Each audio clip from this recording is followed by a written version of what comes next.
about to begin, and I'm sad about the attendance, but there's a lot of meetings I hear are going on right now. And if I'd have known, I don't know, I would have arranged them at a better time. But we have some really hot,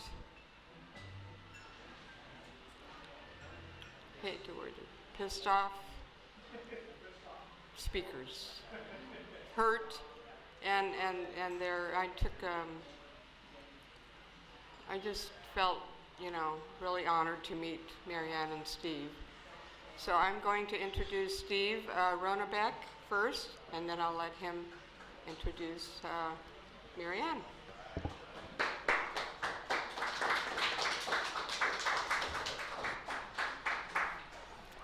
Thank you very much. My name is Steve Ronnebeck. I'm father of Grant Ronnebeck, who January 22nd, 2015 was basically executed by an illegal immigrant over a pack of cigarettes while he was at work. I'm a deplorable, obviously, and I've been a political activist now pretty much since Grant was killed. I'll go ahead and tell you a little bit about what happened to Grant. Grant was working the overnight shift at the Quick Trip over at Stapley and Broadway in Mesa. An illegal alien came in and wanted to buy cigarettes. He dumped a jar of change out on the counter, and Grant went to start counting the change. This man said, "What, you're not going to give me my cigarettes?" And Grant tried to explain to him, "Hey, I have to count your change." This man produced a gun. Grant did everything he was supposed to do. He went ahead and handed over the cigarettes, at which point the illegal alien shot Grant point blank in the face. He then went around the counter, stepped over Grant, grabbed a couple more packs of cigarettes, stepped back over Grant, stopped, and just watched Grant to make sure he was dead, the whole time reaching back in his pocket, because if Grant wasn't dead, he was going to finish him off. He then walked out of the store. Luckily, there was somebody in the store who witnessed it, and there was a Mesa police officer that came in just a couple minutes after he had killed my son, and the witness was able to give the Mesa police officer the description of the vehicle and the man, and luckily they stopped him within about 7 minutes of him killing Grant, and he then led them on a 23-mile high-speed chase through Mesa, Tempe, and Phoenix. And ironically, they ended up doing a pit maneuver down by the Durango jail is where they finally caught him. So the illegal immigration issue, it's, and Marianne loves to say this, and I'm not trying to take it from her, but illegal immigration isn't a matter of if it happens to you, it's a matter of when. It affects all of us. Our insurance, our health insurance, our car insurance, our food prices, our wages, our jobs. Illegal immigration touches pretty much every aspect of our lives. Marianne and I just got back from Sunland Park, New Mexico. We're on the advisory board for We Build the Wall, which is Brian Colfage, who started the GoFundMe for the wall. We're on the advisory board for his group. And we completed just about a mile of the first privately funded wall to stop illegal immigration. We were able to close down a section of the border where they were seeing almost 2,000 to 3,000 illegal crossings a week. They were able to shut down drug trafficking in that area. It's pretty amazing to be able to say that we were there for part of history. I'm going to give you some statistics. Last year, 2018, Mexico had over 36,000 Mexican citizens killed by cartel violence. Okay? Same situation, but in Iraq. Iraq only had 22,000 Iraqi citizens killed due to terrorist violence. So that means that we would actually be safer to have Iraq as a border nation than we are Mexico. There are 15,000 reported missing children in Mexico right now. Now, you've heard all the stories about how their family units are coming across the border and they're using children. They're finding that 36%, an average of 36% of those children don't belong to the adults that are using them to cross. So the worst part of it is those children that get taken away from these men or women are put into our foster care system. And since Hillary Clinton back in the late 90s privatized the foster care system, the foster care system is paid $86,000 per year per child,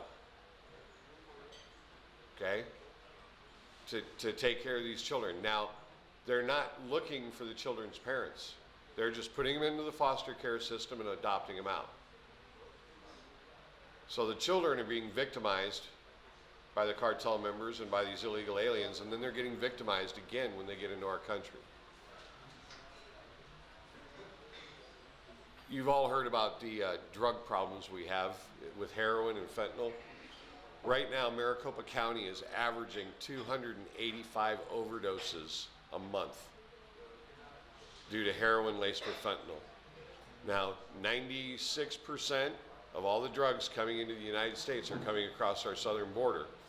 78% of that number is coming across here in Arizona. Okay, we have law enforcement that are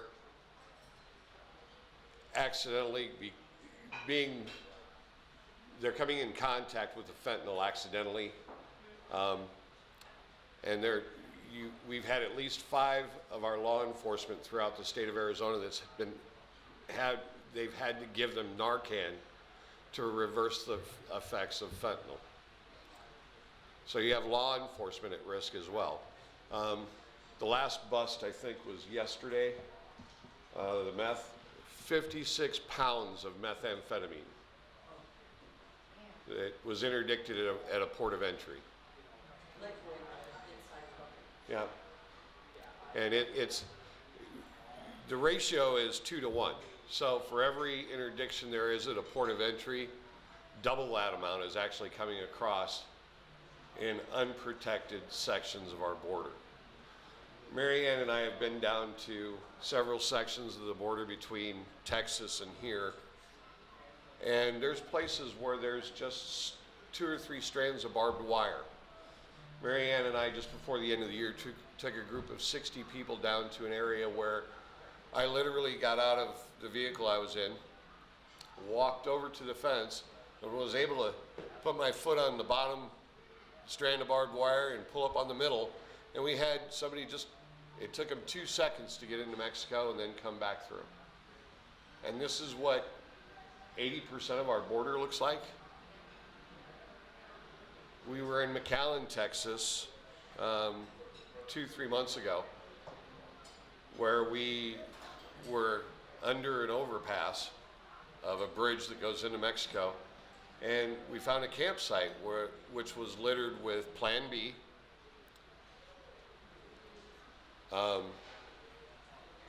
birth control pills, condoms, women's lingerie, panties, whatever. It's not just our citizens that are being victimized. 1 in 3 women is expected to get sexually assaulted on their trip from whatever country into the United States.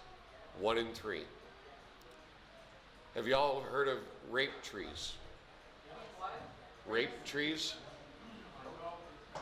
Okay. Yeah.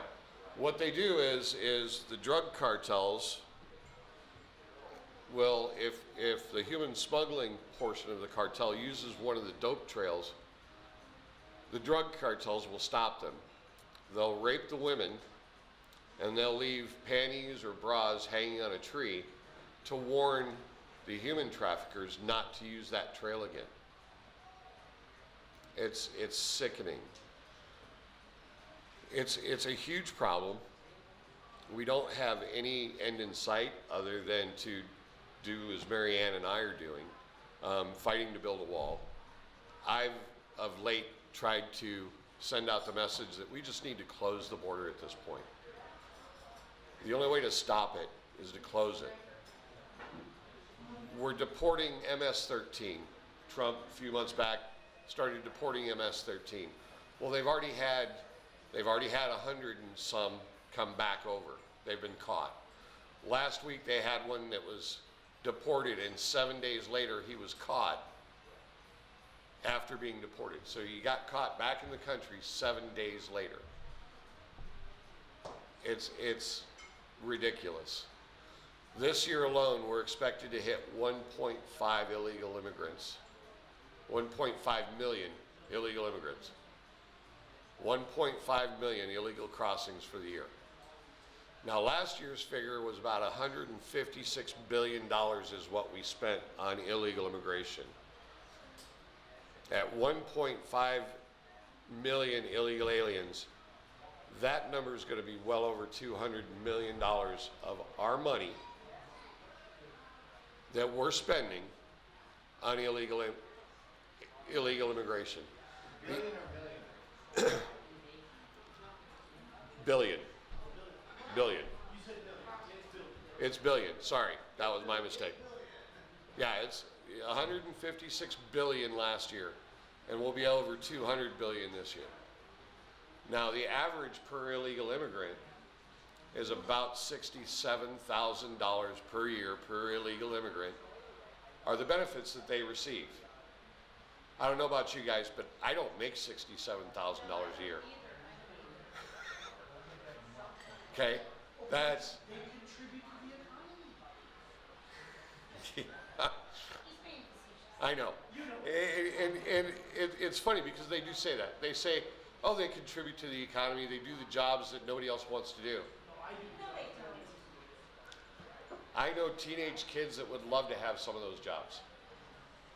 Right now we have a president who's taken our unemployment rate and it's at a 50-year low. But yet we still have all these illegal immigrants coming, and they're still coming, and they're forming these caravans, and they're just overwhelming our border. And the amount of people that we have coming in, it isn't a matter if they're Latino, because it's not just Latino. They interdicted 600 Africans coming across from the Congo, okay? Of that number, there was, I think, at least 6 that had Ebola. So, you know, there's the other problem that we have is all these diseases that have been eradicated in the past 100 or so years, and now we're seeing smallpox, tuberculosis, typhus, Ebola, polio, rubella, mumps. Yep, all of it. So how soon before we hit an epidemic of one of these nasty diseases? It's already in Los Angeles. It is. And they're saying that that's just because of the homeless and so on and so forth, the rats. But you don't know where it originally came from. Because now we're seeing so many of these illegals come across. What they're doing is they're busing them and flying them all over the country. And it's not a matter of checking them out before they go. And I'm going to let Mary Ann tell you a lot more about that. But they're not checking them. They're not vetting them. They're not doing anything. They're pushing them through paperwork, and away they go. So how long before we have a nationwide crisis as far as typhus? I think that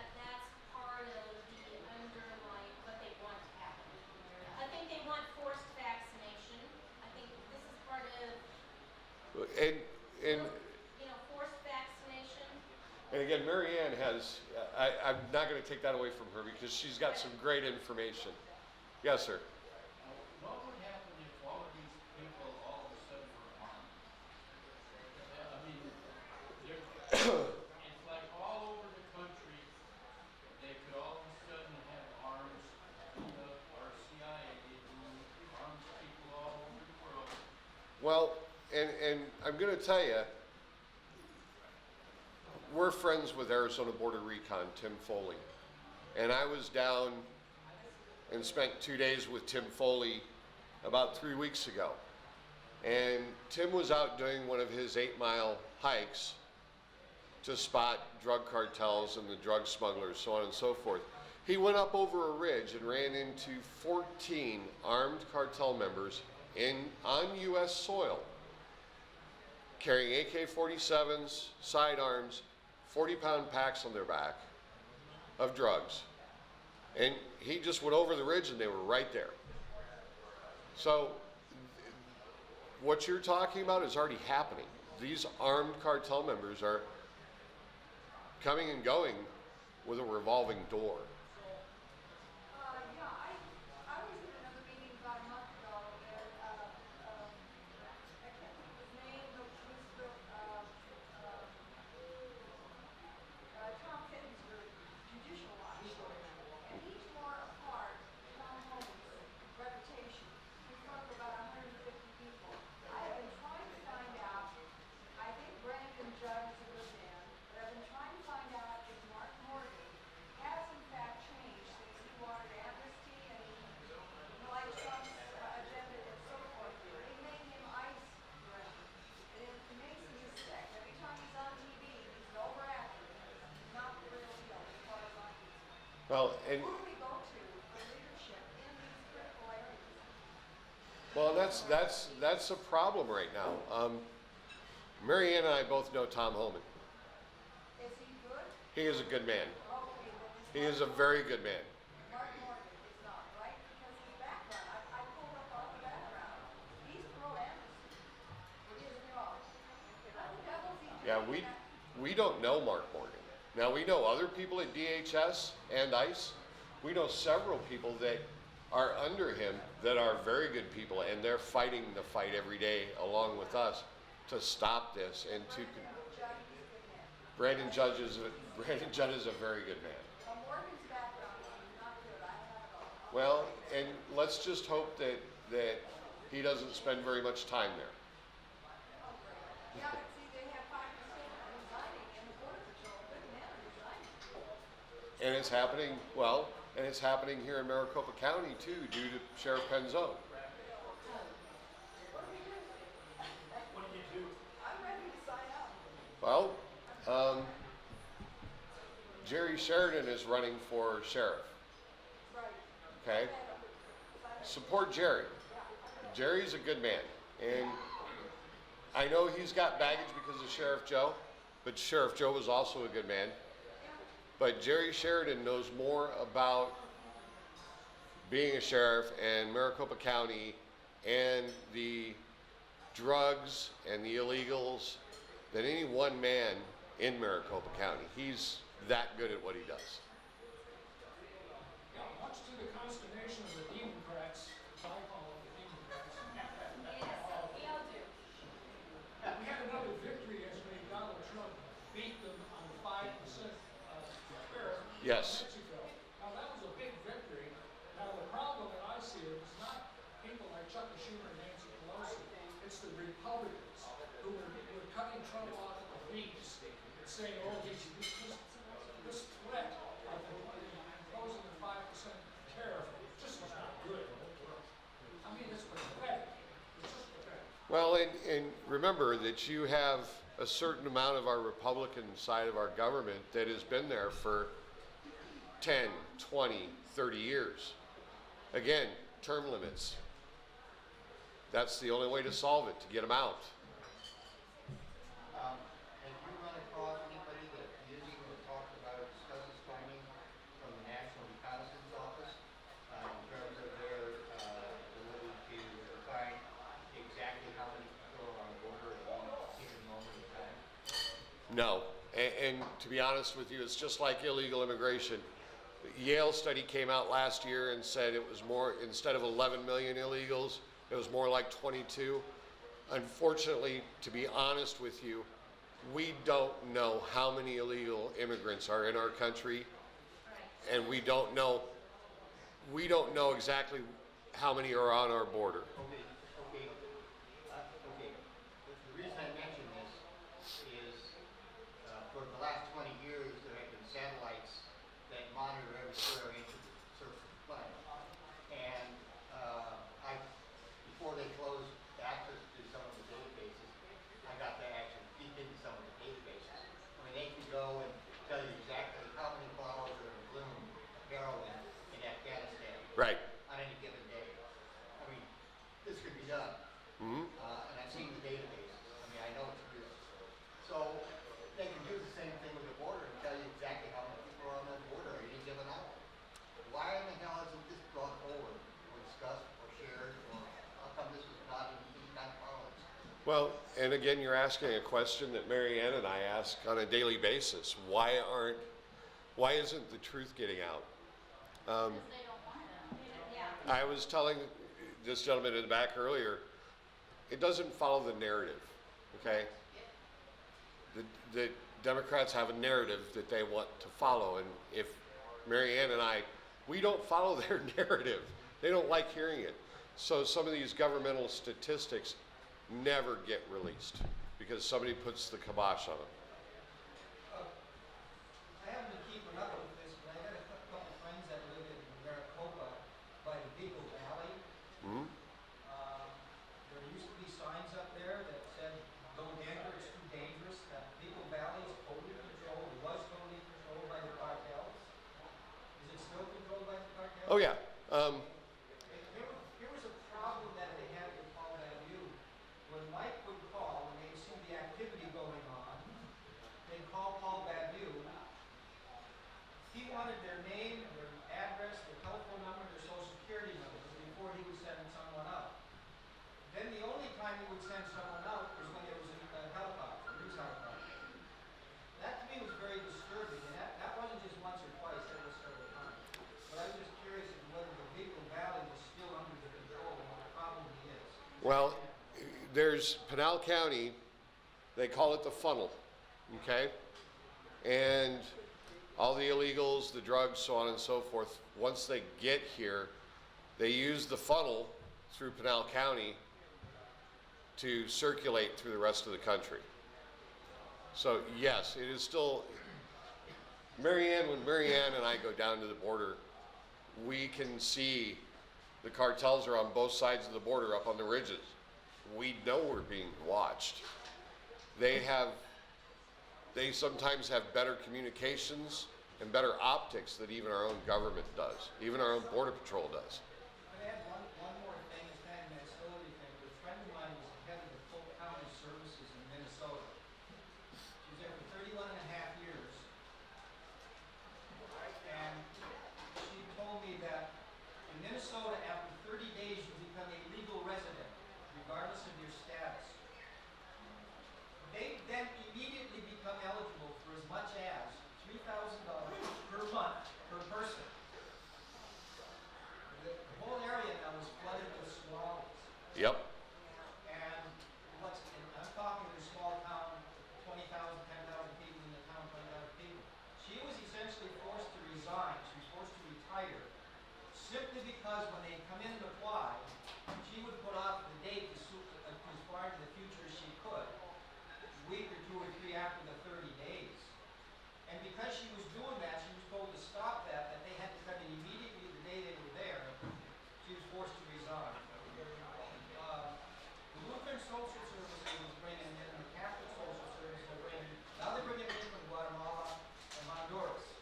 These people are not, there's people up in that area that can't get any aid or assistance at all that were born there third and fourth generation people. Well, here's a funny story for you. Grant and I was a single dad. Grant and I moved here in 1995. Okay? I was working, and I made too much money. I did not qualify for state aid. I did qualify for child care assistance, but I didn't qualify for food stamps or anything else like that. Sheriff Joe did a raid on Filiberto's back in 1997. I don't know if any of you remember that. 260 illegal aliens is what he rounded up. And after they got done investigating, they found that every single one of them was collecting welfare benefits under 2 or 3 assumed names. Okay, so back in 1997, it was about $1,000 to $1,200 a month. Plus they're working at Filiberto's. These guys are driving brand new Cadillacs and Ford pickups, Chevy pickups. I drove a '79 Datsun, okay? And I was barely getting by. But this is what we're doing. One of the things we found out down in Sunland Park, New Mexico, the city literally has a physical population of 900 people.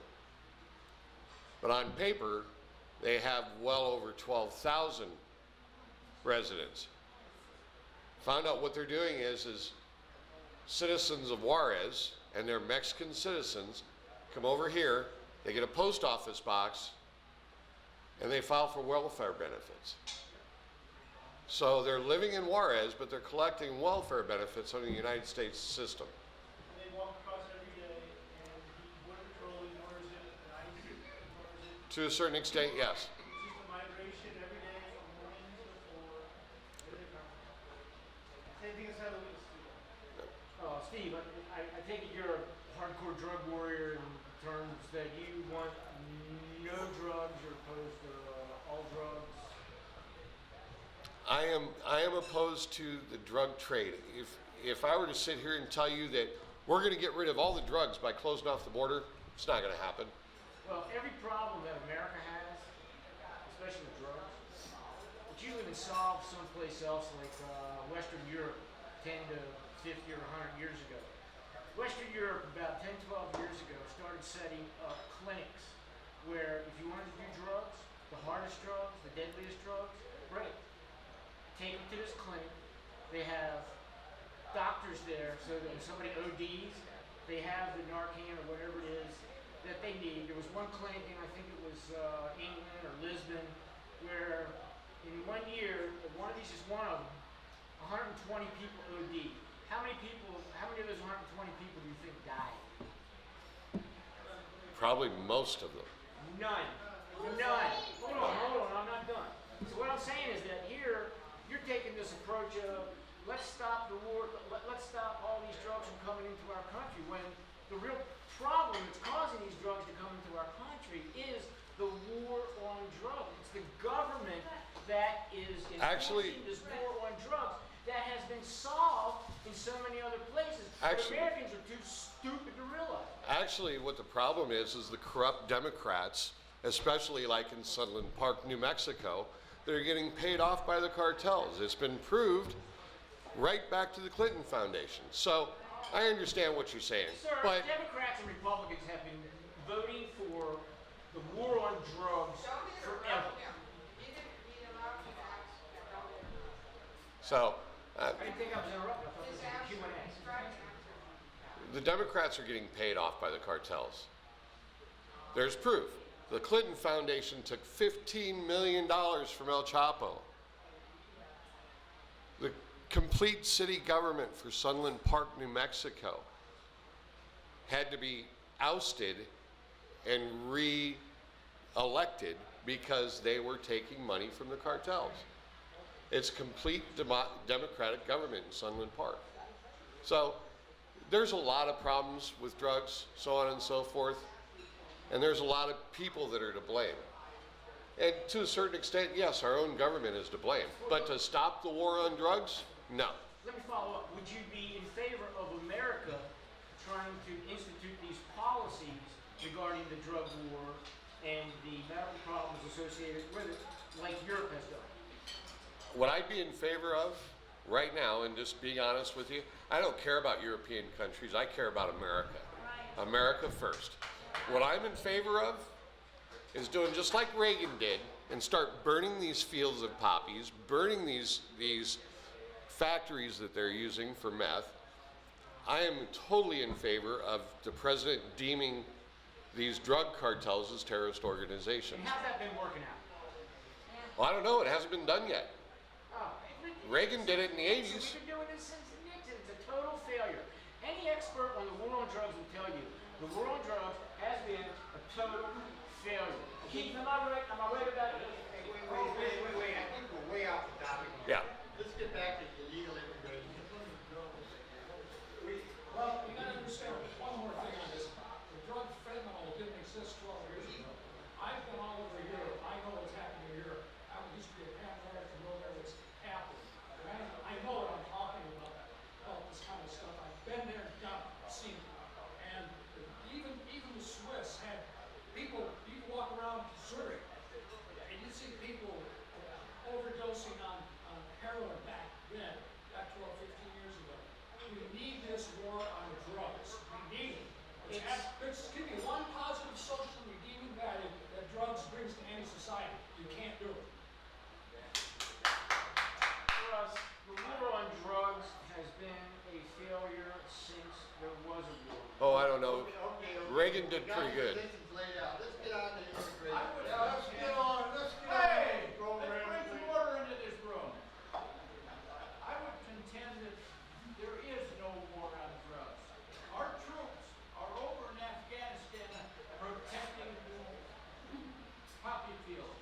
Puppy bushes, they They just get true. paid stick for them growing all that together. stuff. That's true. There is no war on drugs. It's the war on the American people. Yes. Yeah.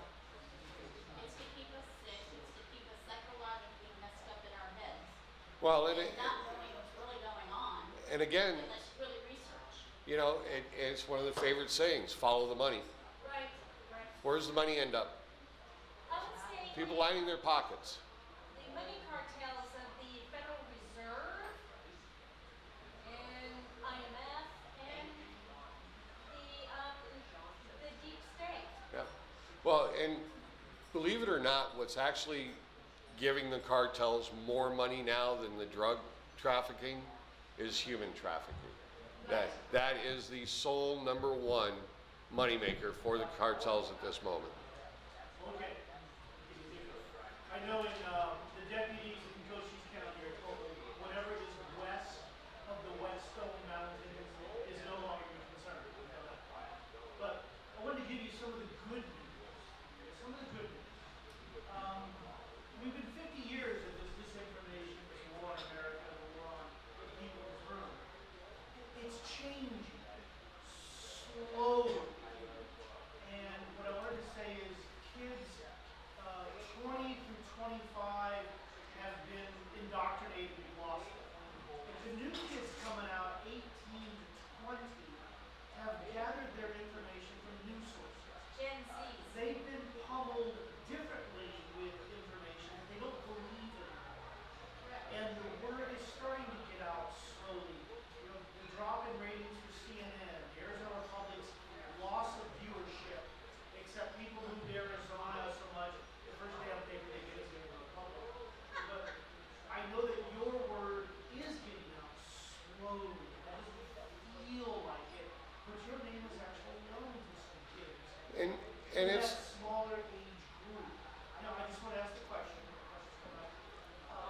Are you still continually writing to the Arizona Republic in their very editorial letters? And are your letters finally getting published? well, and I'll be honest with you. Still not? Still not. No, there was a lot of coverage the first year after Grant was killed. And then the Arizona Republic will, when Marianne and I have gone to the White House, they'll want a news story or so on and so forth. I don't think Marianne or I have spent 1 minute on CNN. Not one. Why nobody watches it anyhow? But you have Channel 3, Channel 15. Oh, we've had great luck with the local news stations, and all of them have been very good to us. All of them. That word is getting It is. And it seems like local news is actually not as afraid of telling both sides as what national news is. We had CBS that came to the We Build the Wall event that we had after we finished the wall. And CBS basically tried to tank us. And again, it's all about narrative. If it doesn't fit their narrative, if it doesn't fit a narrative that they're comfortable with, they don't want to hear it. Well, I think part of the issue is, yeah, I don't believe there's that much money that comes to the local television stations to buy the statements. When you're dealing with the national news agencies, all that's bought, so all the information on it is bought, so there's no honest reporting there at all. Well, so you're facing the problem. People have bought a different opinion than yours. That's the problem. it is, and Marianne and I have found great luck with alternative media sources doing the local news. You know, Fox News used to be one of our greatest allies. I mean, greatest allies. But Fox got bought out by Disney.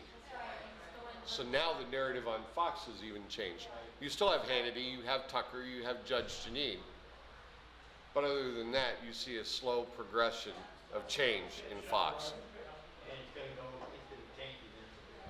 Have you ever done OAN on there? We are on OANN. Yeah, they are great. They've been very good to us. In fact, they've got exclusive rights to We Build the Wall. Graham Tucker? Hmm? Graham Ledger.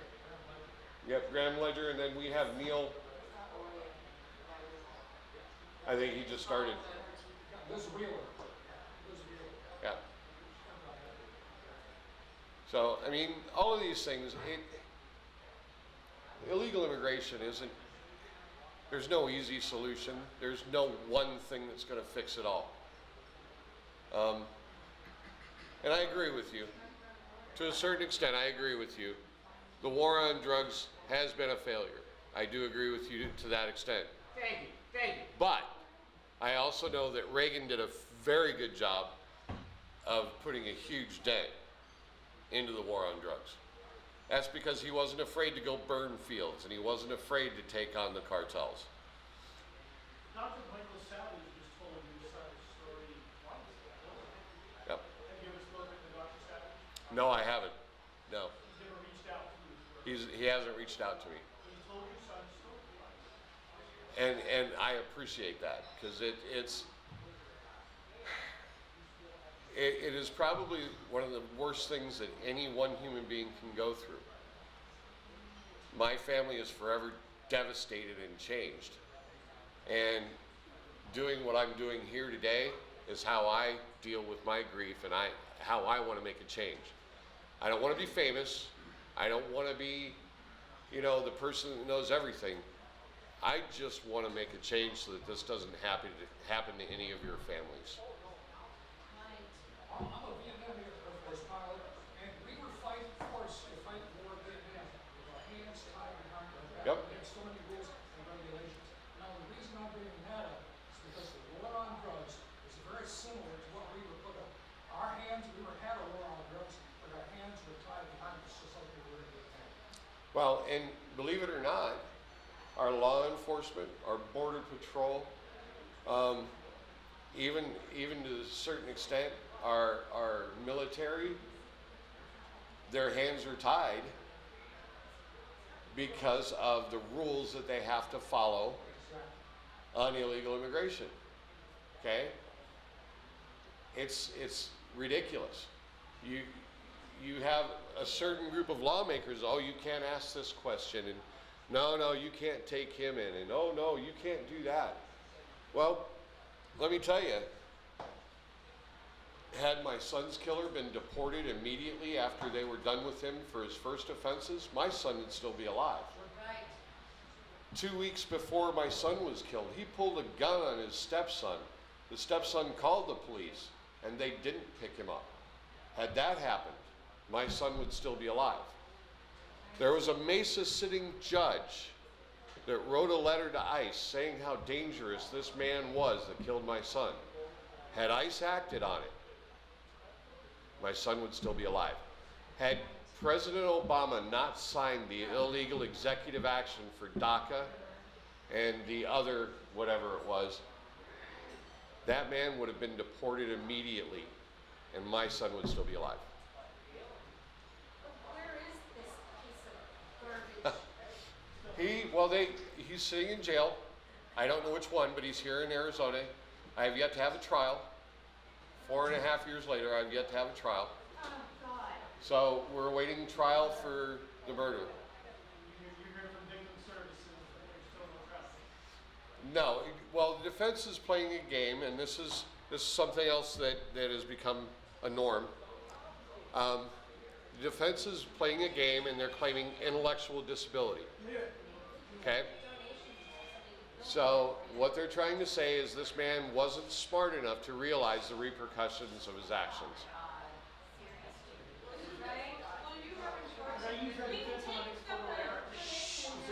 Well, I have a choice of. The venue is going to happen here in Maricopa County. They're not changing the venue. They've tried that as well.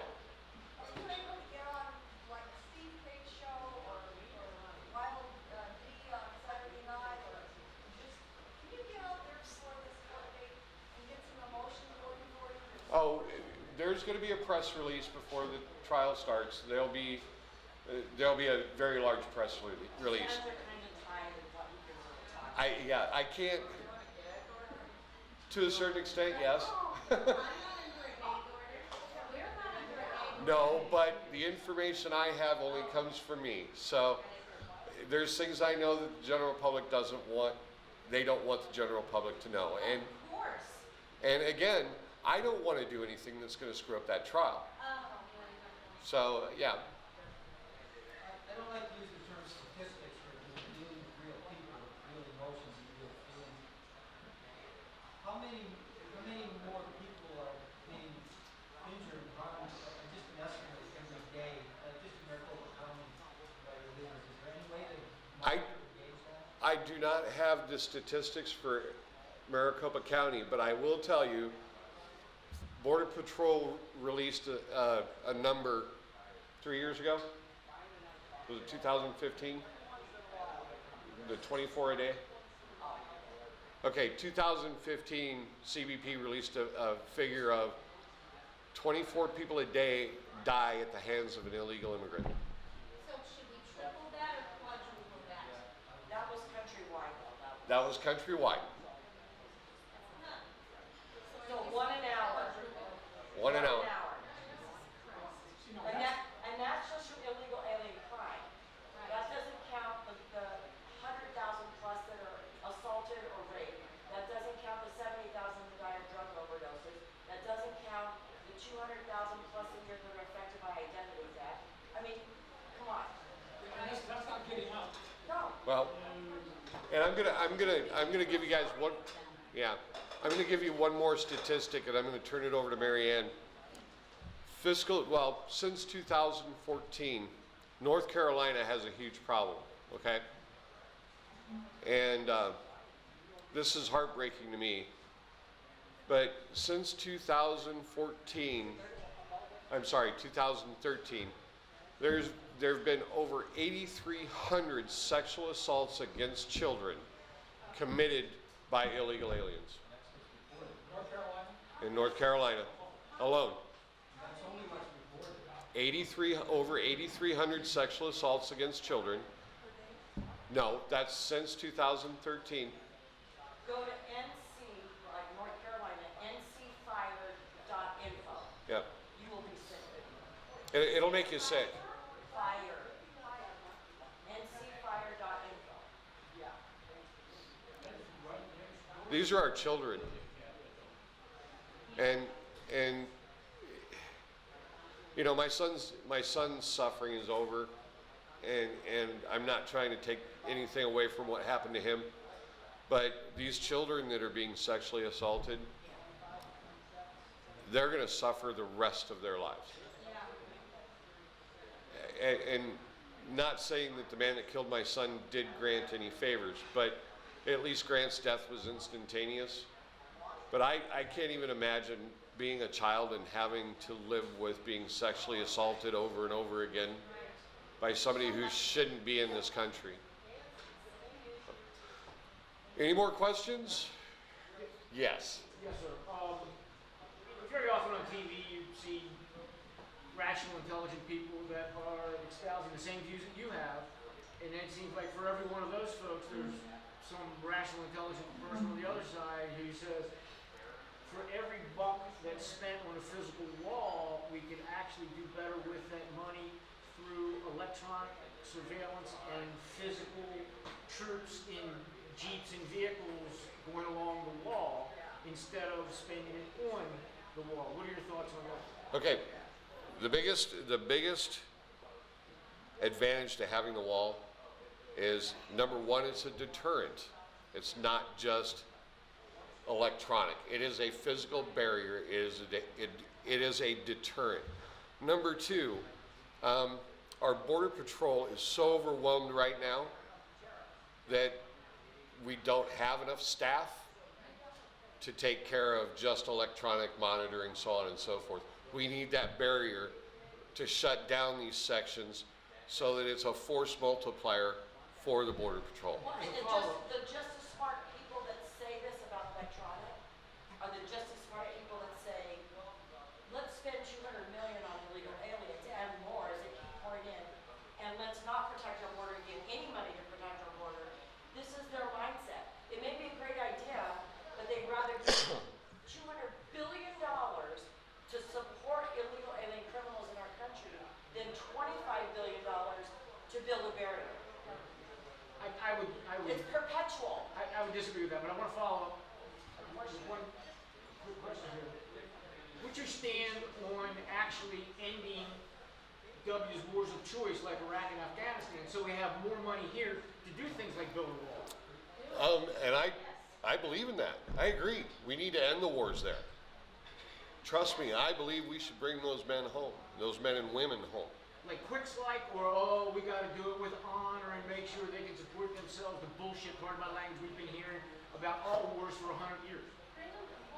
Well, I'm not a politician and I'm not a government employee, so I don't know how quickly it can be done, but I would say I agree. We need to bring them home as quickly as possible. Okay, Jack, I think Keith has a question. I have something posed on this whole problem. I think we need a real Republican to run against Trump in the primary. Why? Because he said from day one, I will get rid of these immigrants. He has not done it. He can take all that welfare and give them all one-way plane tickets today. Okay. He just renewed a bunch of people's right to stay here, 100,000 people. Another year we Okay. He's not keeping his word. Okay, so let me ask you a question. Has there ever been a president in history that didn't have to negotiate? It's executive power, executive delegated authority. It doesn't work that way. It doesn't work that way. And it's Renewed their renewal for another year, if you're real. when, yeah, and they're skipping out and overstaying their visas. Well, give them, instead of welfare, give them one-way ticket out. We're Out you go, out you go. Today, We live in the worst district as far as superior courts. The Ninth Circuit Court is the worst. Okay? I understand what you're saying, but Trump has been stonewalled and handcuffed since day one. he did have to renew those 100,000 people's permit to live here another year and make anchor babies. That's what he did. Well, and he's also the one that's trying to stop it. I don't think he is. Oh, Words, no action. We need a real primary candidate. And it's not personal. No, it's fine. I'm sorry for the law. I'm just saying, I don't think it's going to be done on any issue that I heard for 2 years. It's time to run a real Republican in the primary. Well, agree to disagree. All right. Thank you. I'm going to turn this over to Mary Ann and let her speak to you for a little bit. Thank you for having us here today. And I just want to start this off by saying, I'm not speaking to you today as a Republican, as a Libertarian, as a Democrat, as a liberal, as a rhino, as a Republican. I'm speaking to you as your fellow American, okay? And until people understand that they have to open their minds and they have to come outside of their comfort zone of where they think and what they hear, there's never going to be the changes that we need in this country. So this past week, and I want to just give you an example of this. This past week, when we were down in El Paso, and we went to the, some of the angel families were going back to the airport to leave. They were witnessing TSA letting these people go by with open bottles of water, open bottles of soda, no photo ID. They weren't going through the metal detectors. Their bags weren't x-rayed. There was a woman with them who was taking them through their own special TSA line. She was taking each one of them up to the TSA agent. And another woman who was with us works for the airline, and she was asking the TSA agent, they don't have any photo ID. And the TSA agent said, and their boarding passes don't even match their paperwork that they have. We don't even ask them for anything anymore. I really wish he would have stayed, because I was going to annihilate him. But anyway. How'd you get lucky?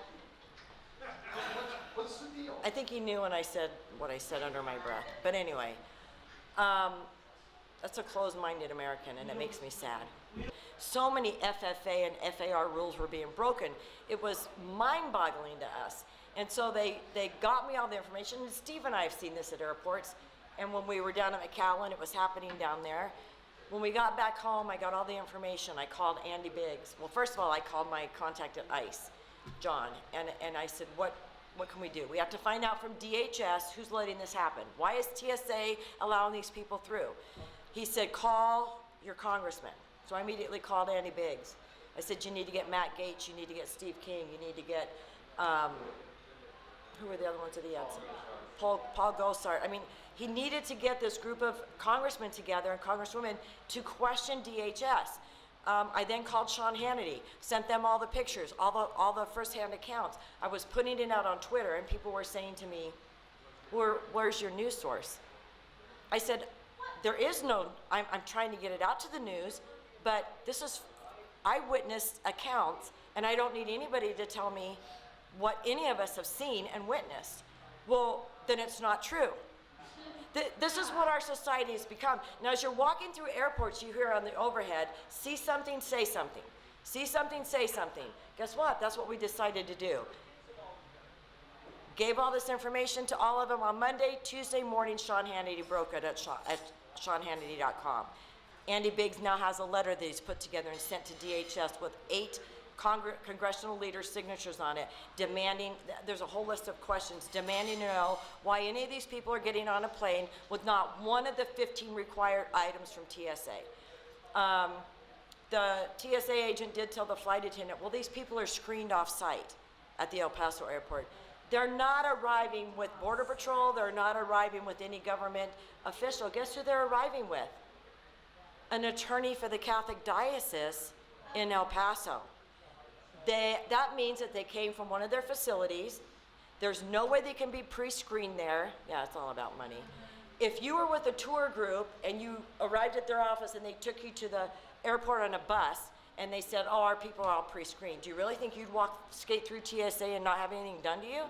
You know, this is the hypocrisy in our country, and this is why people have got to start speaking up and saying and notifying and reporting this, because we've become complacent.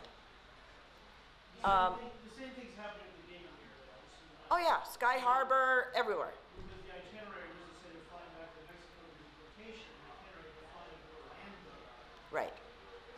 So now you're talking about solutions, and on my website, when you want to know that info, my main solution is quit cooperating. Why are we supporting Right. them?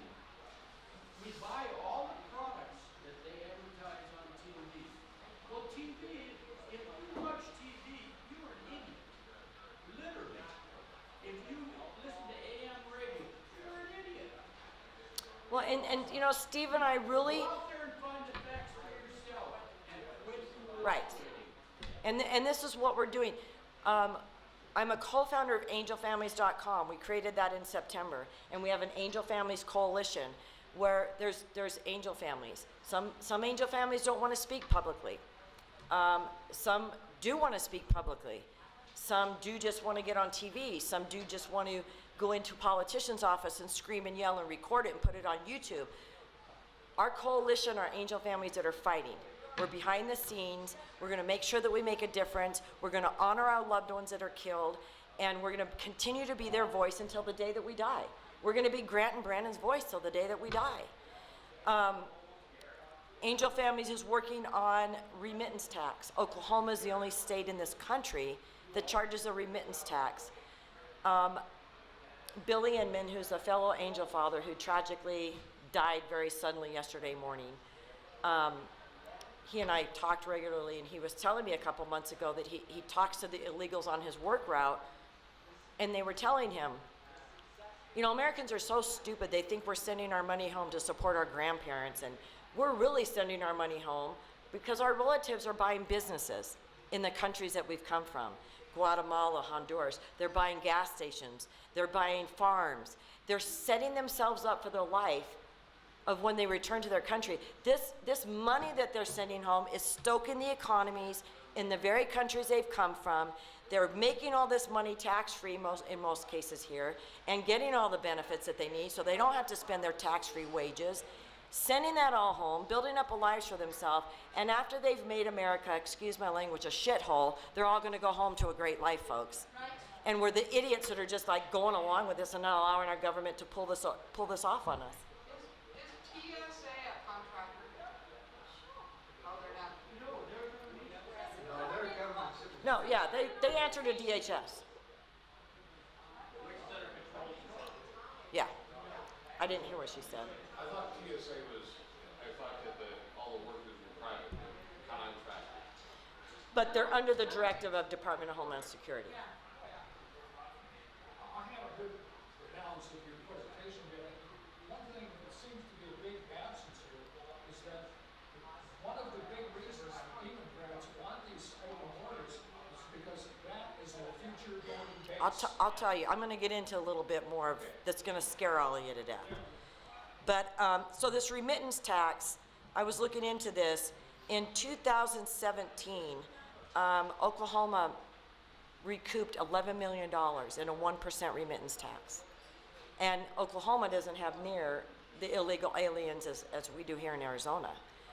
And so I've been working with FAIR, and they're getting me the legal language to be able to present in every state. Of course, you know, Oregon, Washington, California, New Jersey, Illinois, a lot of them won't go with this. But I have patriots across the United States, angel families in the states of angel families that will come forward and fight with us. But we're gonna have our legislators present remittance tax.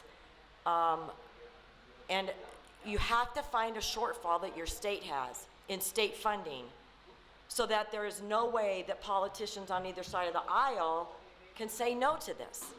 You know, Mesa Public School System is going to be $24 million in the red next year because of all the programs that they have to offer the illegal children. Why shouldn't these people pay for this? Why shouldn't we be able to tax the money they're sending back home? So this is something that Angel Families is working on. Grant Ronnebeck Foundation is teaming up with Angel Families. Steve's a part of Angel Families, but he's got another foundation for his son. We're doing billboards across the country with pictures of our loved ones that say Grant Ronnebeck was killed by a dreamer.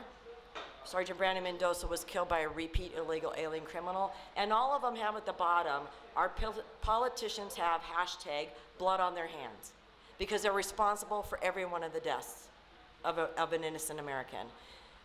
My son Brandon was killed on May 12, 2014 by a repeat illegal alien criminal who had driven over 35 miles the wrong way on 4 different freeways and slammed head on into him 10 minutes after he left work.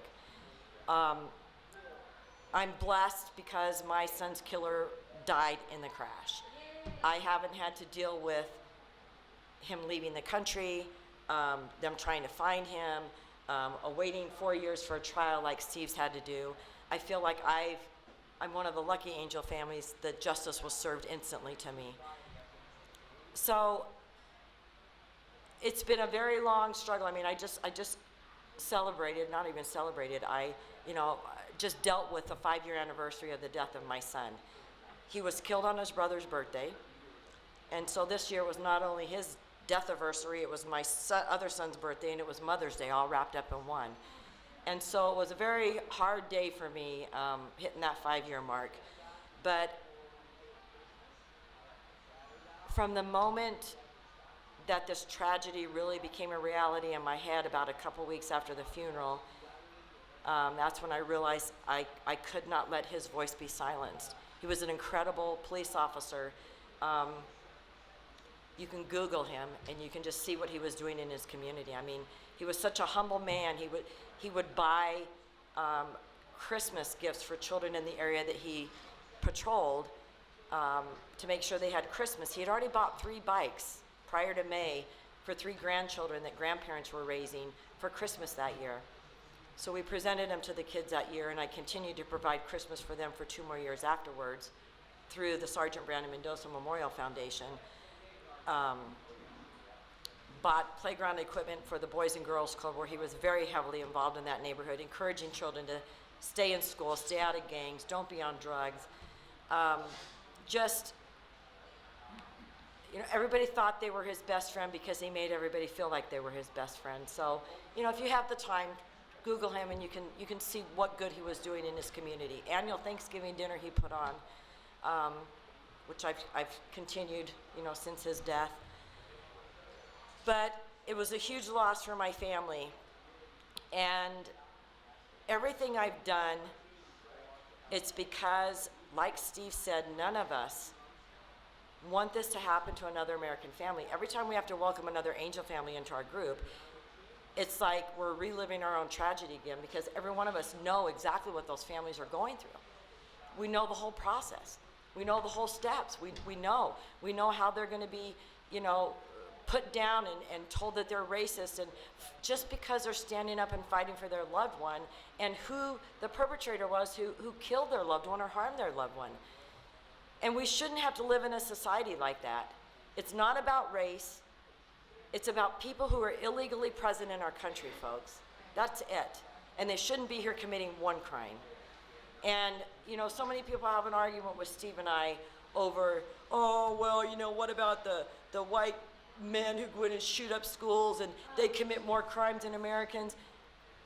I don't need to hear your statistics, because guess what? Illegal alien criminals should be committing 0 crimes in our country. 0, folks. That's it. I don't want to argue with you about statistics. 1 is too many. We already have enough crime as it is. Right. We don't need to keep importing it. Exactly. And then paying for them. Yes. So, when we got back from Texas, and I was involved in that whole thing with this TSA stuff, I got kind of God leads Steve and I and so many of the angel families and the people that we've put into this coalition. God has led us together for a reason. I get a call May 12th on Brandon's anniversary, and it's a military wife.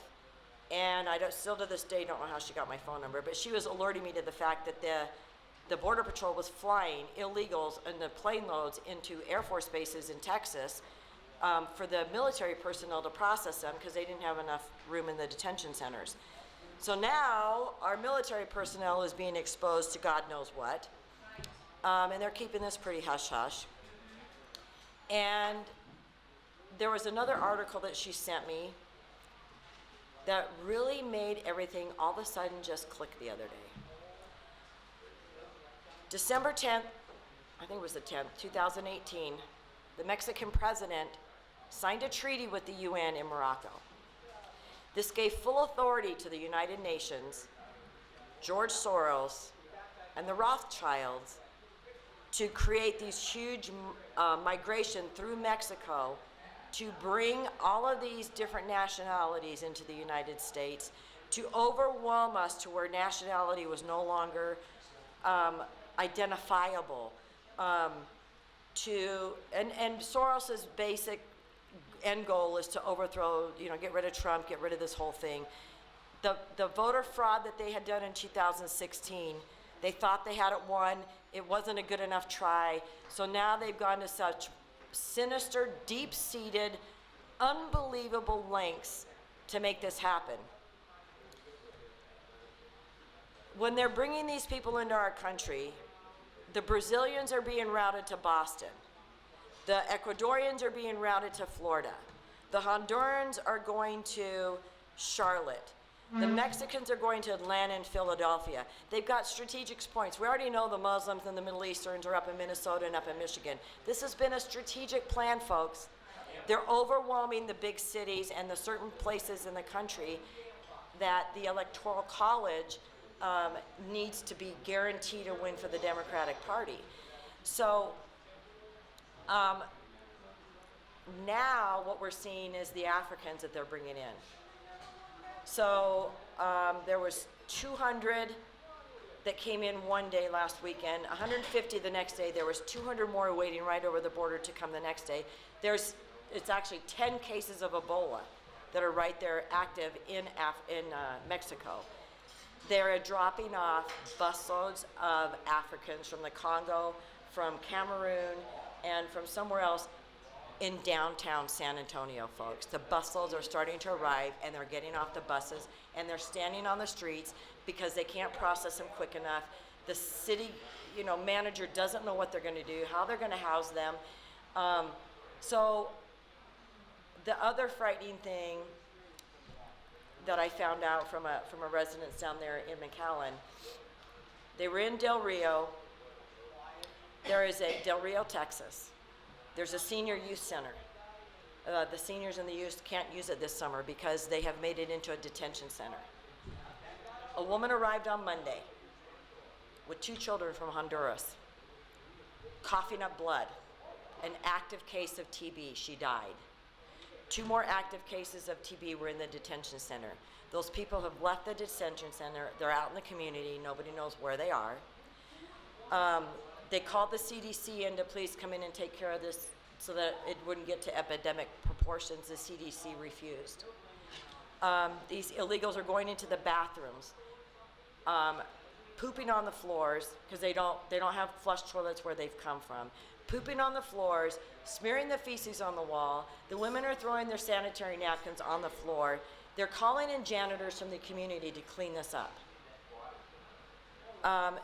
These people are pigs. This is in Del Rio, Texas. These people are pigs, and our politicians are allowing this to just overwhelm our communities, to frustrate our American citizens to the point where we just say, there's nothing more we can do. And we cannot ever get to that point. We cannot allow ourselves to. When Steve and I are at the point of break, I just told him yesterday, because he's like, I just want to walk away. And I said, we can't lose you in this fight. Take a half day, Steve. Take a half day, turn your phone off, don't listen to the news, and you're going to be back at it tomorrow because I'm not going to let you stop, because there's not enough of us in this country that will stand up and do something. The people who live in Del Rio, and one of them's a doctor, and I had a very long conversation with her the other night. She's convinced that all of these things that they're bringing into southern Texas, they know that there's TB, they know that there's Ebola right over the border. She's afraid that the CDC is going to allow this to become an epidemic portions.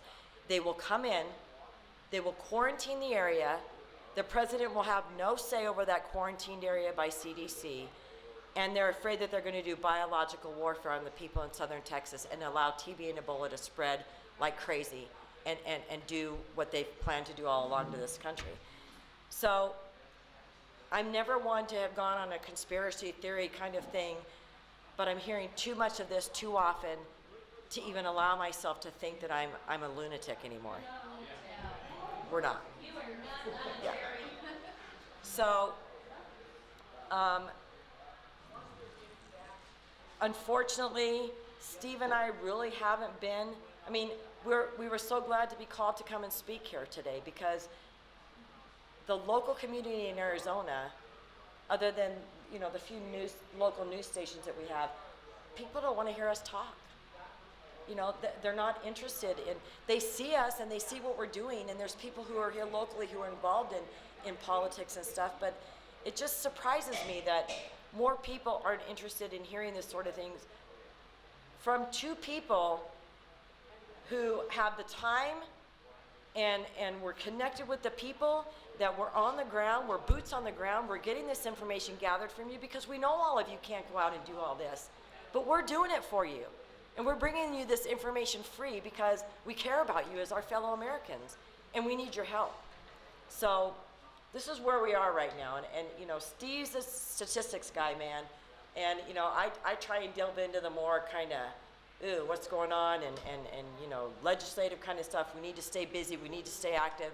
We need to make sure that our politicians hear us and they know we're not going anywhere. I have to go fight another battle. Good luck. Thank you. We're all warriors in this battle. Exactly. Marianne, has anybody in the Angel Group ever received any kind of phone call from the Democrats expressing sorrow of any No. kind? Tell them about our trip to Washington before CPAC. Oh, so Steve and I were going to CPAC, and I had seen that a couple weeks prior to that they were having a hearing about the separation of children at the border.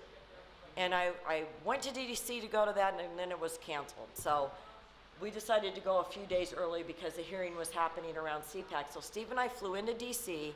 We attended this hearing, you know, and it's just so awful. And these congressmen and women sitting there just tearing our Border Patrol chief apart, and telling the health officials that you're raping these children. And I mean, I couldn't believe how disgusting they were talking to our Border Patrol chief and what they were accusing him of.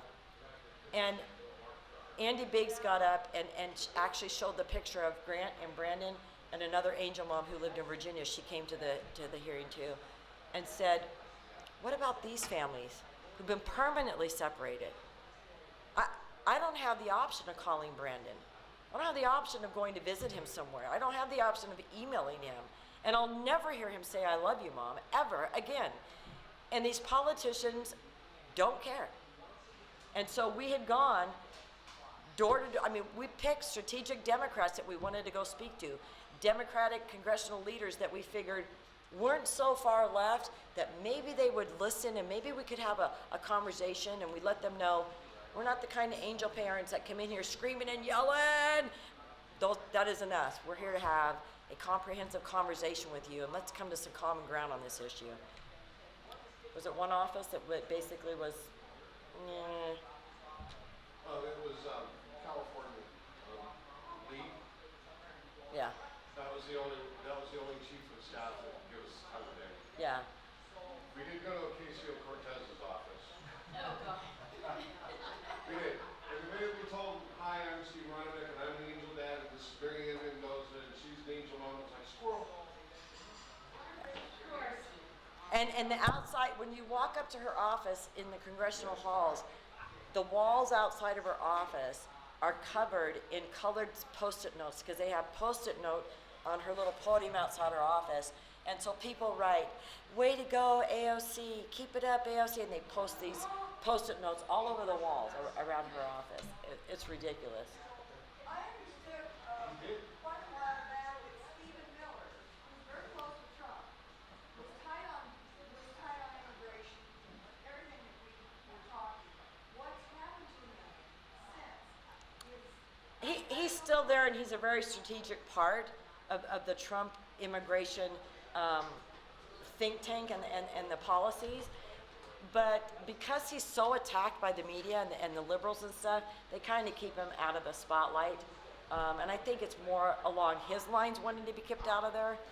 I don't think he likes the attention and the hate that he gets. But the gentleman's a brilliant man. I mean, Steve and I met him many, many times, and I did research on him. I got to him the day that the FDA was having everybody come in and talk about mandatory use and all of that. I got to him with a real powerful paragraph. I repeated what he wrote. I said, I understand you write President Trump's speeches. And I repeated exactly the promises he gave us that we were going to take our country back by force. And I followed up with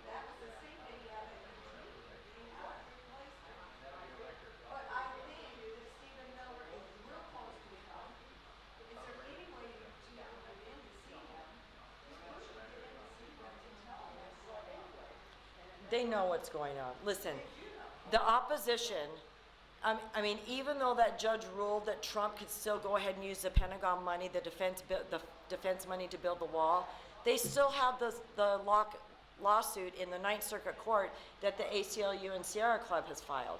There's always, the ACLU filed 69 lawsuits in the first 30 days Trump was in office, folks. And every time he utters a word out of his mouth, they already have a lawsuit put together in case he implements what he just talked about today. Right. I really am. Taking a doggone country. Yeah, the SPLC, the ACLU, George Soros, I mean, the Rothschilds, I mean, the Rothschilds own the US Treasury. You know, these people have so much money, and there's such a sick, sinister force in this country that, look, guys, I'm praying for all of us. Seriously, it's next year and a half. And that's why, like I told you, that Trump is a good man. But with the Ninth Circuit Court, which if you do the research, 98% of all the lawsuits that are filed against Trump to tie his hands are filed in the Ninth Circuit. I know the Ninth Circuit's a big problem. I understand it. But most of this country's not the Ninth Circuit. And all these other states, Texas, and all the back east, Trump should be using executive power, revocation of executive power authority away from these things and take them out and get one way to take them out of here, not renew their thing for a year. Well, now wait a minute. And Mary Ann, I'll let her finish this, but look what happened last time he used his executive power. We actually were standing next to the president when he signed the veto to overturn the legalities that were because of him exerting his executive authority. And that's still tied to him. You know, and look at all the executives authorities Obama did. Just, it was like he was writing them out like he was writing, you know. Yeah, and nobody did anything about it. But if the word executive order even comes out of Trump's mouth, you know. I got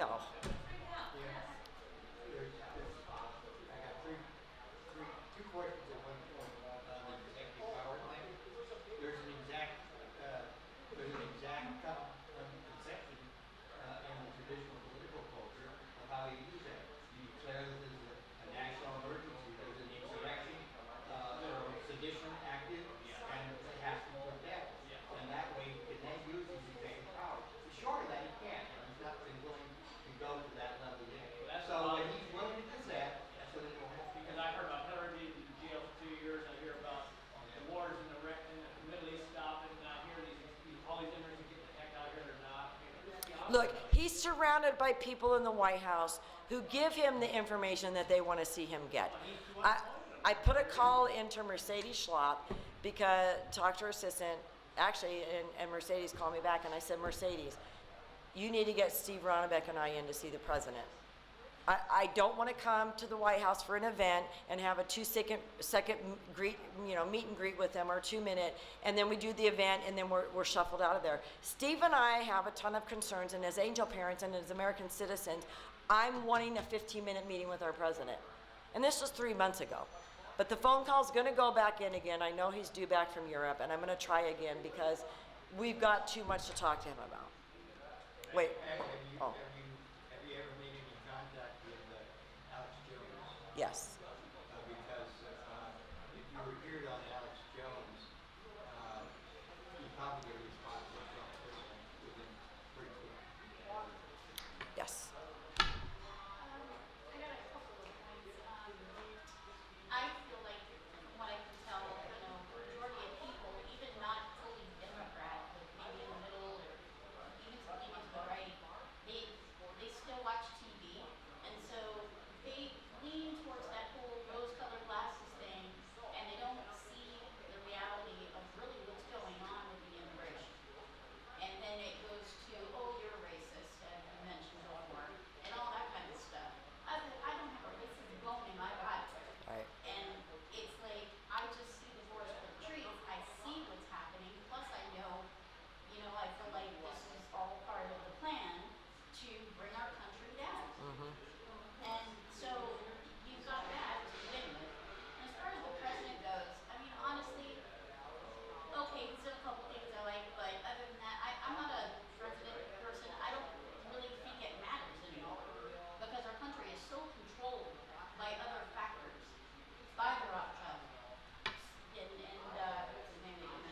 He's Soros. got a lot of control over the media. Soros, yeah.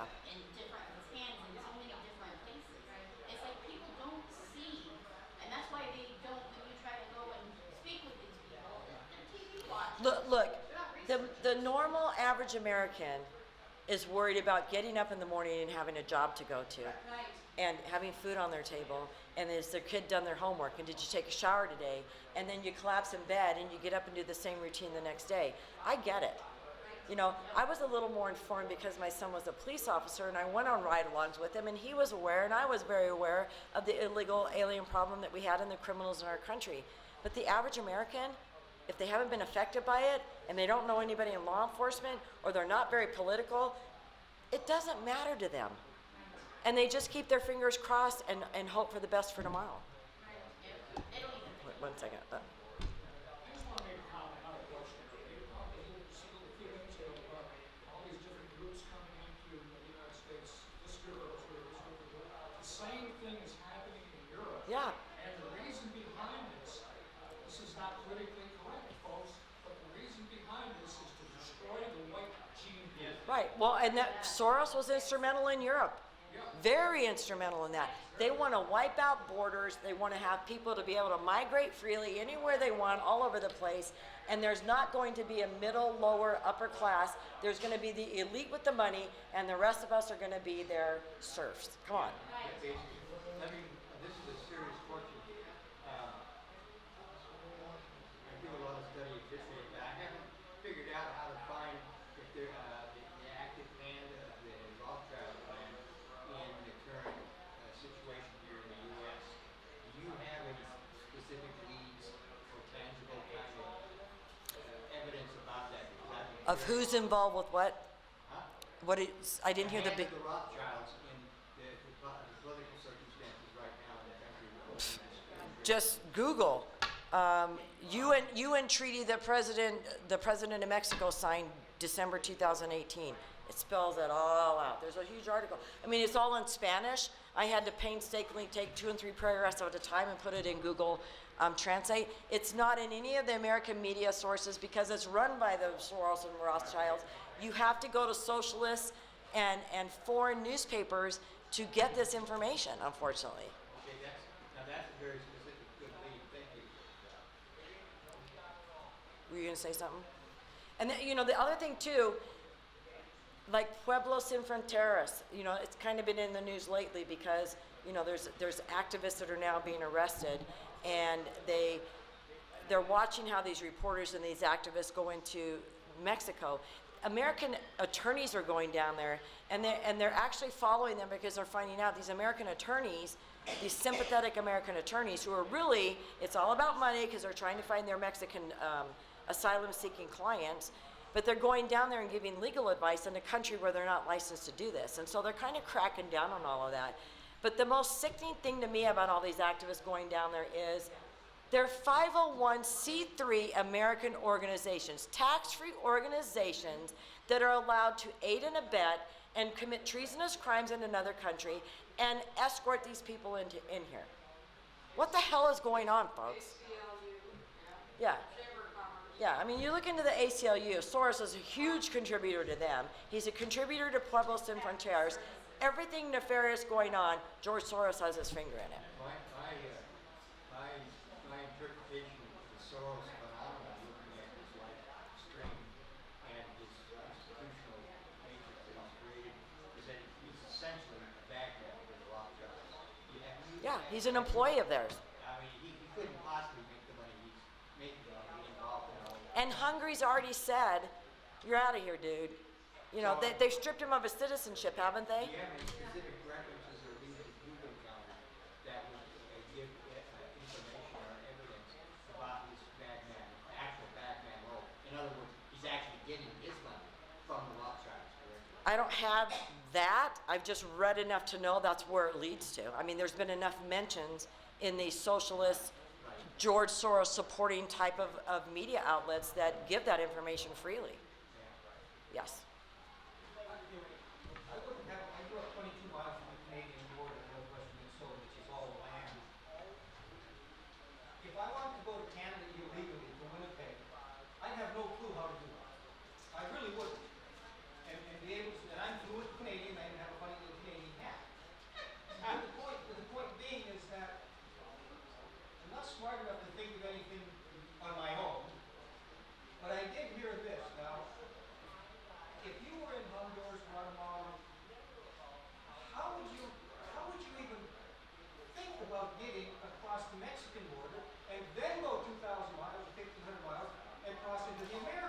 There's flyers, there's literature. And most of them, they tell us, and I don't know because I've never been there, that they're so poor that they can't even afford a cell phone or a smartphone or whatever it is.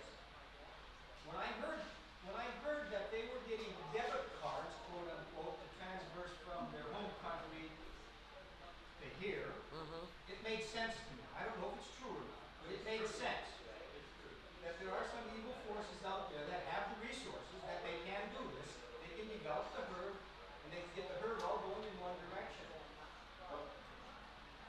The Honduran foreign minister's wife was organizing caravans. The point I'm getting at is that if I'm the village Indian, which I admit to freely, and I can figure it out, how come these people with lots of letters behind their names and get big $6 and $7 salaries, unless they're just completely demonically controlled, how come they can't figure it out?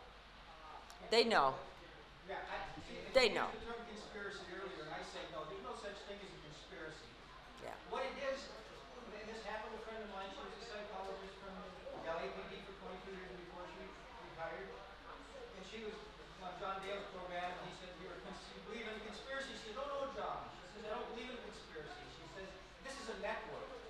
These are business people that all have a common interest. And when they see something that they can all agree on, they network with each other so that their plan, whatever the plan is, becomes implemented and fully Right. What were you going to say, Steve? They actually had Honduras, Guatemala, and a few of the other countries.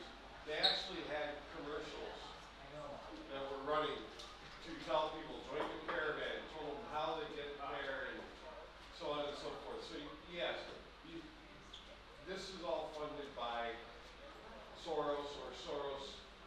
Catholic services. Yeah, they are. I mean, for them to buy airtime. Attorneys for Open Borders. I mean, you cannot believe how many groups and how many professionals and lawyers and the people who have so much compassion. That's their, big thing. So much compassion for these people, but it's all in the name of money.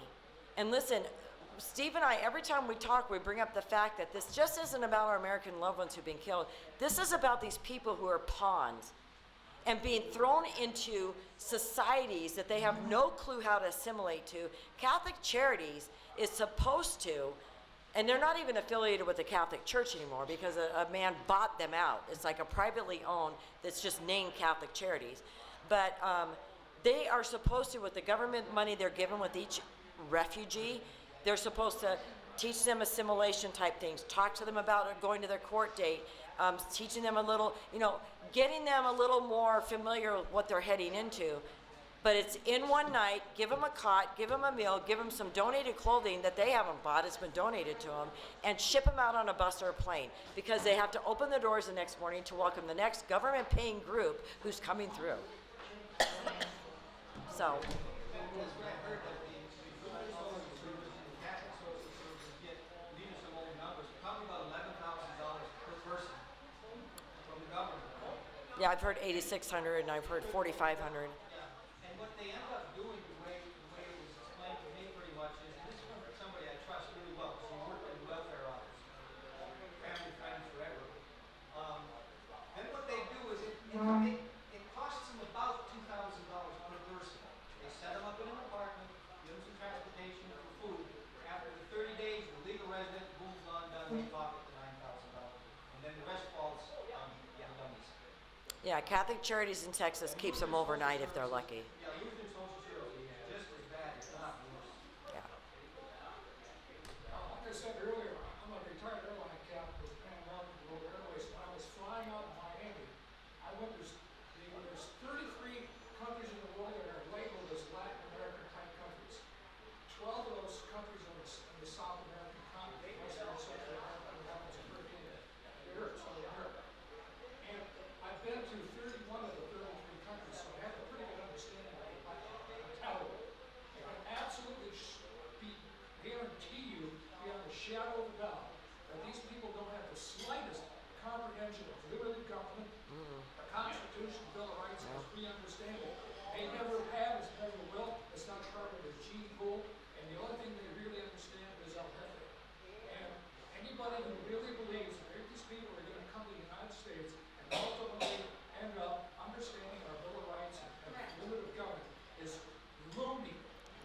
Well, and they're getting driver's licenses, and they can't even read a sign on the side of the road in English.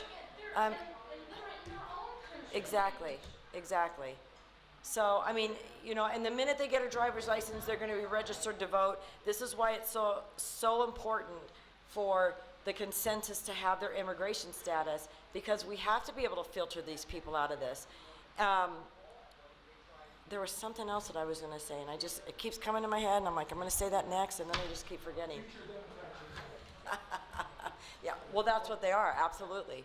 Absolutely. But there's something else I was going to tell you and leave you with that. Oh, so a really disturbing thing that we found out, you know, the argument from the left and the liberals is Americans commit more crimes than illegal aliens. Well, first of all, you don't put them collectively as the whole population of the United States. You keep their population separate and compare their crime rate to them, you know, versus, but none of them can get that. They don't grasp, you know.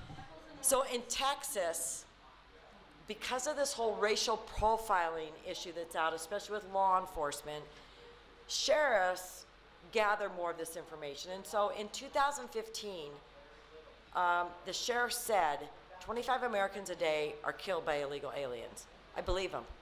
You know, they're the ones they're elected officials, they're the pulse of our communities. And I used that figure, cut in half by 50%, 12 Americans a day, 4,300 Americans a year. And when I was at the White House with President Trump, at a round table with law enforcement, I said, this is an epidemic in our country. And 4,300 Americans a year are killed. That 63,000 Americans have been killed on our home soil since 9/11. And he leaned forward and he goes, what? I've never heard that figure before. And I got so much crap, and Steve repeated it later, and he got so much crap over it. But today, 4 years later, since 2015, there's way more than 25 Americans being killed a day. And I'm going to be a proud American, and I'm going to stand up and say there's 25 Americans being killed a day. I'm not going to sugarcoat it anymore. And if you don't believe me, go do your own damn research and figure this all out, because it's a problem, and you need to start becoming a better informed American. I'm not going to do all your research for you. And I'm not going to apologize for not handing you over every little thing that you need, because you need a news source to back up the information that you're getting. Let me back up a little bit. So in Texas, we started looking at bookings through the local police departments of these illegal aliens. They're now marked, their race is now white, because they don't have a Latino box to check anymore. And so this is skewing the crime statistics in our country immensely. And this is done on purpose, folks. Yes. You mentioned the sheriffs. Yes. Okay, like Richard Mack and Sheriff Joker wrote this thing. Are the sheriffs getting it? Oh. Nationwide, I mean, you know, there's 3,300 sheriffs, and there's only maybe 10 or 15 that really get it. No, there's more. Richard Mack and No, there's way more. okay, so the sheriffs are coming a little bit on board. Oh, a ton. There's more like a handful who don't get it, who are mostly in the sanctuary city or sanctuary counties and states around the country. We're going to be in D.C. September 25th, and we're having a huge rally with probably 2,500 sheriffs. It's going to be called Angels and Badges. It's going to be angel families and sheriffs. And we have partnered up with them. We're fighting hard with them about border security and increased interior enforcement, the 287G program, I mean, and getting rid of sanctuary cities. The sheriffs get it. You know, and unfortunately, police departments are directed by the city council and the mayor. Sheriffs are elected officials, and they better do what their constituents say. Exactly. Right. Well, Penn Zone. No. You guys still live in Arizona? Yeah. I was born and raised in Mesa. I have some observations about the whole problem.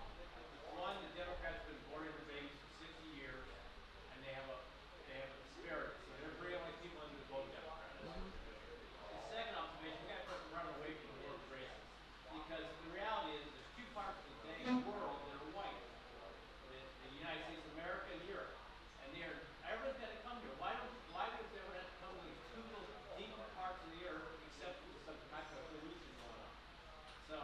My son was half Hispanic. I'm the furthest thing from a racist. My best friend of an angel mom is a black woman and her husband Bobby, a black couple.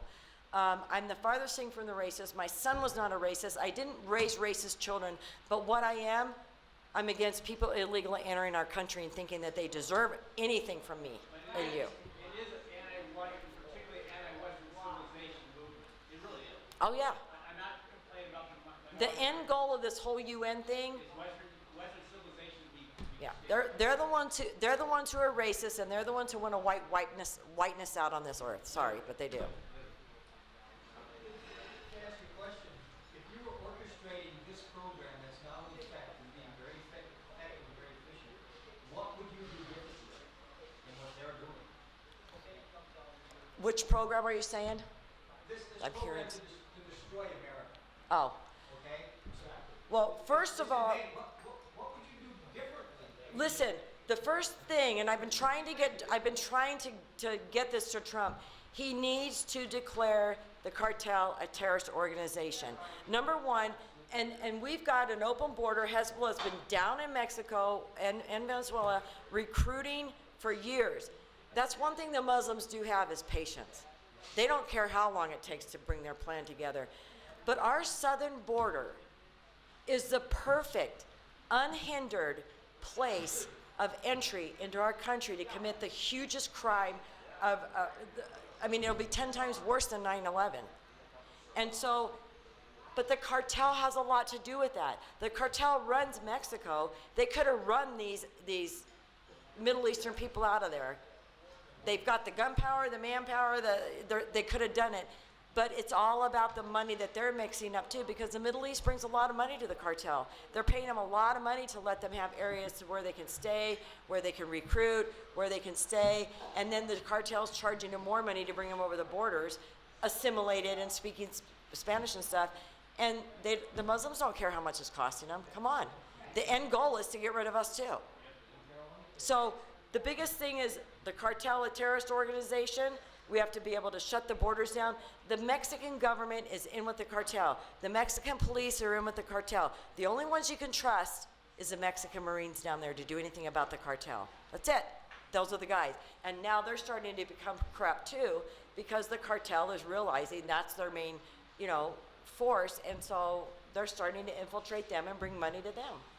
Have you ever thought about speaking to the, I don't know, does PTA still exist? Schools? Yes. I would never speak in a school. No, the parents need to. I mean, the liberal mindset of teachers, come on.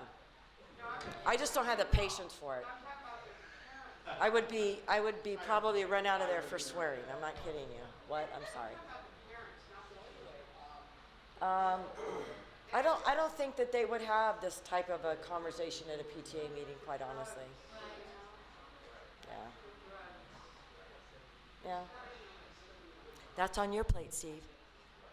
Mary Ann, you're Yes. preaching to the choir pretty much here. What do you need for us?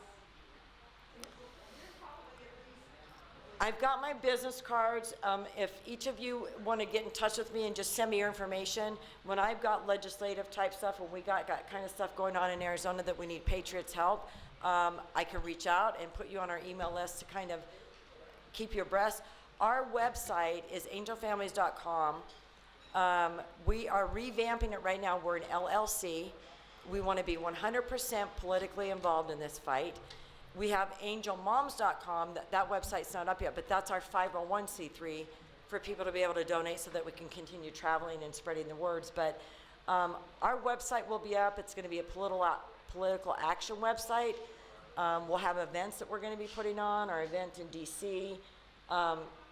And on our way to that badges or the Angels and Badges rally, Steve and I will be having a kickoff rally probably around September 15th in Mesa. And then we will be traveling along the I-40 and doing 7 rallies on our way to DC to bring this information to Middle America, the smaller rural towns along the I-40. Yes. Could you please just read this? Just take 15 seconds. National Emergency Act. Read it to the group. Oh, the National Emergencies Act.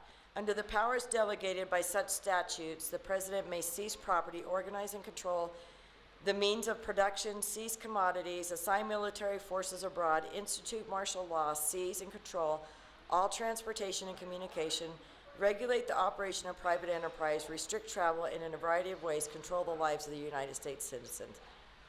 Why aren't we doing it? Well, isn't the national emergency, did he try to declare national emergency? No, he hasn't. And he what- hasn't taken that step. Yeah, Congress, It's tied to the Ninth Circuit Court. yeah. The court can't tie it up. The thing is, I don't think the courts have the power to do what they're doing, but the administration is allowing them to just, yeah. What happened the last time that a president tangled with the judiciary system on that, he simply put him in jail. That was Abraham Lincoln. So most of what's happening is sedition. Yeah. It is. 98% You're talking of about sedition, not organized treason. sedition, international sedition against the Look up the definition of the word sedition, and 98% of what's been happening to President Trump in the last 2.5 years comes under the definition of sedition in every single way. Yes, it is. I agree. You can say. Yes. The thing is, you know, we look to all these politicians and presidents and all this to save us. We gotta stop doing that. That's why we were so willing to be a part of the advisory board for We Build the Wall. This is tax-paying American citizens who have decided, you know, Congress, screw you, we're gonna build a border wall and we're gonna show you how it's done. In the midst of being down there, while we're building this border wall, our Congress is fighting and passing an amnesty bill for illegal aliens. The DACA program, 30% of DACA participants are criminals. They are allowed to commit 3 misdemeanors and stay within the DACA program. 90% of the time, if they're charged with a felony, the defense attorney and the judge will agree to plea it down to a misdemeanor so that they stay within the guidelines of DACA. So they aren't contributing members of society. There's a large percentage of them that get food stamps, welfare, free housing, Section 8 housing. They're supposed to be productive members of society. A lot of them haven't finished their education, and they're just sitting around doing nothing and living off of Americans. So I've often said, you can't give DACA participants amnesty and even have that conversation until you revamp the DACA program. And what do they say? There's 8,000 or 4,000 of them, 8,000 in the DACA program right now. If you got rid of any of them that have committed any crime, including a misdemeanor, or who are on public assistance, that would probably get rid of 4,000 of them, and we'd only have 4,000 of them left. And if they're functioning members of society, have a job, they're paying taxes, then by all means, not amnesty, but give them another 4-year extension on DACA, and we'll check back in with you. And if you're on public assistance then you're gonna be out. If you've committed a crime, they have to keep checking back on this. I think the kind of program that they should, you know, to actually bring ones that want to be productive, not the criminals, you know, ones that want to do that, then they should have a program for that. A program that, like, educates them, assimilates them, and gets them to understand the rights and the Constitution, all that kind of stuff. That's the kind of program that would. Well, and the DACA participants who they're looking for amnesty for, they've lived for all their life, so they're pretty much assimilated. But the problem is, you know, Nancy Pelosi stands there and says, we need to give them a path to citizenship. They already have a path to citizenship. They've just chosen not to take it. And so now we're just gonna like step all over ourselves and just hand another freebie to them. And what about the 10,000 people who've been signing up to become an American citizen, and now they're put off again because now we've got 8,000 who have been put ahead of them. Criminals, mind you, which the people who've been waiting in line have to go through a way stringent thing. It's the same thing as TSA. They've just created a free TSA line for these DACA participants to get amnesty. I mean, there's loopholes everywhere, and American citizens basically are idiots the way they sit around and just take it. Seriously. Mary, one more time, you need to get your voice out. What about, we have local talk shows, and one of them, unfortunately, from 10 to, 6 in the morning to 10 is on FYI. He doesn't allow anybody there. I mean, you can't call him and say anything. But in the afternoon, Conservative Circus, I believe, would have you on. His meeting was hard. Maybe go on that, and 9:50 also, 7. Who's the guy on, Room had in the morning, Room had it in the morning. the local radio guy? No, he doesn't accept any. Harris. And he Harris. He saw Fontes, he screwed us over. Oh, yeah. So, I'm thinking maybe in the afternoon, that's drive home from 4 to 8 is a good man, as far as I can. And what radio station is he on? At 5:15, KYI. Okay. Steve, put that on your list of things to do. Yeah. Did you ever contact George Miller? I mean, I'm just going to be real honest with you. 24/7, I'm like on it. And it's like, I don't even, there's so much information I try and get out to people. And the research that I'm doing and these foreign media outlets that I'm able to gather so much more information that I can from anything I can read in you know, American media. And then almost every day there's a new angel family who's calling, or a mother or a father who's going to go speak somewhere and they need some talking points. And then we've got activities. I mean, we're supposed to be back in Sunland Park next week. Yeah, this just came across my phone. The ACLU of New Mexico is calling on the IBWC. The Water Authority. Yeah, they're trying to get the wall that we just built torn down. Of course. We should go protest. I think we should go to the airports, protest TSA. I really think It's happening here in Phoenix. Oh, yes. Yeah. people protesting. Yes, my next door neighbor is security at the airport. He was telling me that there's large groups of illegal children that are being brought in. He said, I don't know if it's Border Patrol or DHS, but they are being brought in by a government official with their manila folders, and they're very well recognized. If they're illegals, they carry these manila folders that say, we do not speak English, please help us. And they have food vouchers in them, and they have a layout of the airport for the airport that they're going to, and food vouchers, and they have the restaurants highlighted where the food vouchers are good for when they arrive at the airport that they're going to. They basically have the red carpet rolled out for them. Yeah. Priority boarding, folks, they have priority boarding, and they get on the planes before active and retired military. They get on the planes before American mothers with children. They take up all the overhead baggage, so that American citizens have to check their bags in now. And an angel mom was sitting on a flight on the tarmac for 4 hours with 50 plus illegal aliens on the plane. A child was projectile throwing up. They swiped it up. People were walking through it, dragging it through the plane for 4 hours on the tarmac, recirculated air with a sick child from a foreign country. They finally went to the gate, took the child off. He went to the hospital and ambulance.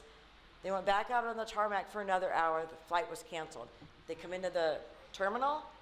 All 50 plus illegal aliens were reticketed before they would talk to any American customer. And when they got back to the airport the next day, the woman with her projectile throwing up child from the day before was back at the airport and boarded the flight with all these people again. Frequent flyers need to be aware. Yeah. They need. That's why we got all this information to Andy Biggs and Sean Hannity and everybody. Well, in that line, maybe they should have a vaccine line. Maybe that should be the vaccine line. Right. You want to come into this country?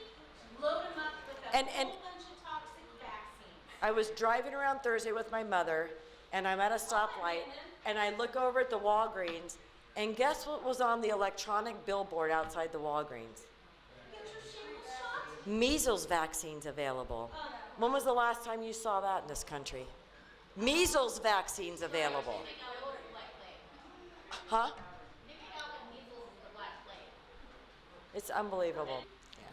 I backtrack at purpose. You said your neighbor was a security at the Gateway or whatever. At Those Sky food Harbor. vouchers, were they private food vouchers or were they government DDP food vouchers? Sky Harbor is where he's security. No, he didn't see those food vouchers. The ladies who were in El Paso saw the food vouchers. And they were in the packet from Catholic Charities that they took to the airport. So it was going. Were like the food stamps? No, it was just probably, it was like a free Chick-fil-A sandwich kind of a voucher thing that they had printed out. Probably government bought, yeah. I don't know. I mean, it was through Catholic Charities. They could go and they could have some sort of a deal with, you know, restaurants at the airport. The amount of money they're getting from the government, they could probably even get, you know, a 50% discount for all these people. Yeah. All right, any more questions? I'm talked out. I didn't mean to get this upset on a Saturday. Okay, sorry. No, what about our, for Mesa, I live in Mesa also, and what is this $24 million shortfall gonna do to our property tax? Right, and this is why Arizona needs a remittance tax, and it needs to be more than 1%. Because, look, we need roads repaired. There's a lot of things that the state of Arizona has a financial shortfall on. And if our politicians don't recognize this as a way to recoup something for our economy, for these people and what they're taking away from us, there's going to be a problem. So, you know, check back on the website occasionally because it's going to be coming up here very soon. I should be getting the verbiage from FAIR, and Steve and I will be going to meet with the legislators here in Arizona and get them to get this presented. Wouldn't it be cheaper just to get rid of the welfare instead of getting another tax? Because every time you get 1% in terms of No, the remittance tax is on the money that the illegals are sending home to their country. Yeah, it's not a tax for Americans. Yeah. And any money that they're going and, you know, yeah. Okay, thank you very much. Thank you. Oh, we will have you back with a better group, and you all bring somebody with you. Well, and remember, We had the best with us today. tell them because this was changed, it was changed from the first weekend of the month to the second Saturday of the month. So a lot of people may not have gotten that. Registered, Correct. yeah, okay. Well, okay, we're gonna put Frank on here to do the drawing. Did you pass? Yeah, you already passed, okay. All right. Thank you all very much. Yeah, we want to thank Mary Ann and Steve. They did a great job today. Thank you. All right. Going to give away some books here. And the first one that gets a chance is 2933. Hey, we got one already. Second chance. 2937. Yay. Okay. Hey, we're getting them off in a hurry today. Oh, 2936. 2936.